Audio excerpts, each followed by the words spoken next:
Legal advocate ચેનલમાં આપનું સ્વાગત છે। ટાઉન પ્લાનિંગ કાયદાની કલમ 20(2) મુજબ જો ડ્રાફ્ટ પ્લાન બાદ નિર્ધારિત સમયમાં જમીન સંપાદન ના થાય તો તે રિઝર્વેશન આપોઆપ સમાપ્ત થઈ જાય છે। જે ગુજરાત હાઈકોર્ટે અજયકુમાર બાબુલાલ ગેહલોત વિરુદ્ધ ગુજરાત રાજ્ય અને અન્યના કેસમાં તારીખ 29/6/2026ના રોજ ચુકાદો આપ્યો છે, જે આપણે વિડીયોમાં જોઈએ।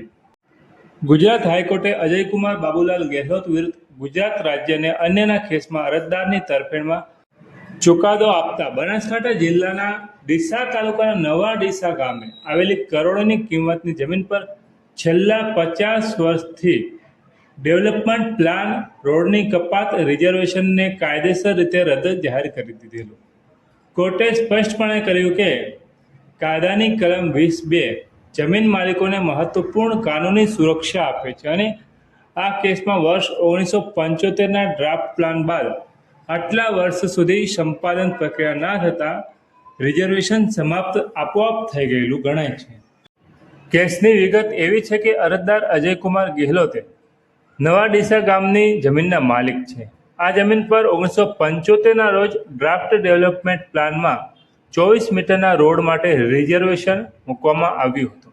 ત્યારબાદ 1994 અને 2016ના સુધારેલા પ્લાનમાં પણ રિઝર્વેશન ચાલુ રાખવામાં આવ્યું, પરંતુ ક્યારેય જમીન સંપાદનની પ્રક્રિયા શરૂ કરી નહીં। અરજદારે 2022ના રોજ નગરપાલિકાને કાયદેસરની પરચેઝ નોટિસ મોકલી, પરંતુ 6 મહિનાની મુદત વીતી જવા છતાં પણ કોઈ કાર્યવાહી ન થતાં હાઈકોર્ટનો દરવાજો ખખડાવ્યો। અરજદાર હાઈકોર્ટમાં ગયા અને કોર્ટે સત્તાવાળાઓની ગંભીર ટીકા કરતા જણાવ્યું કે આટલા વર્ષો સુધી જમીન રિઝર્વમાં રાખવી અને સંપાદન ન કરવું એ કાયદાનો દુરુપયોગ છે।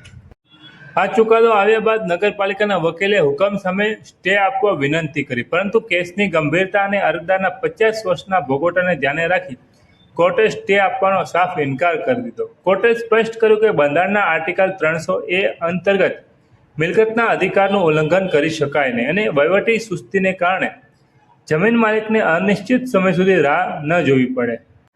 ગુજરાત હાઈકોર્ટના આ ચુકાદાએ ટાઉન પ્લાનિંગ કાયદાની કલમ 20 અને 21ના અર્થઘટનને નવી દિશા આપી અને કોર્ટે નોંધ્યું કે સત્તામંડળને પ્લાન સુધારવાની સત્તા છે, પરંતુ તે અબાધિત નથી। જો પ્રથમ 10 વર્ષમાં સુધારણાની પ્રક્રિયા શરૂ ના થાય તો જમીન માલિકનો કલમ 20(2) હેઠળ અધિકાર જીવંત થઈ જાય છે। અને આ ચુકાદો એટલા માટે પણ મહત્વપૂર્ણ છે કારણ કે કોર્ટે નગરપાલિકાની દલીલને ફગાવી દીધી કે જેમાં 2016નો સુધારેલ પ્લાન 2026 સુધી માન્ય રહેશે એવી નગરપાલિકાની દલીલ હતી। આ ચુકાદો ગુજરાતભરની નગરપાલિકાઓ અને શહેરી વિકાસ સત્તામંડળો માટે મોટો પાઠ છે। જો સત્તાધીશો નિયત સમય મર્યાદામાં જમીન સંપાદન કે પ્લાન સુધારવાની પ્રક્રિયા શરૂ કરવામાં ચૂક કરશે તો રિઝર્વેશન આપોઆપ સમાપ્ત થઈ જશે અને જમીન માલિકોને પોતાની મિલકત પાછી મેળવવાનો કાનૂની અધિકાર મળશે।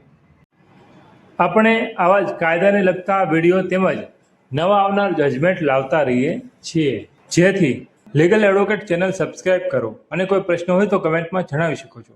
થેન્ક યુ, આભાર।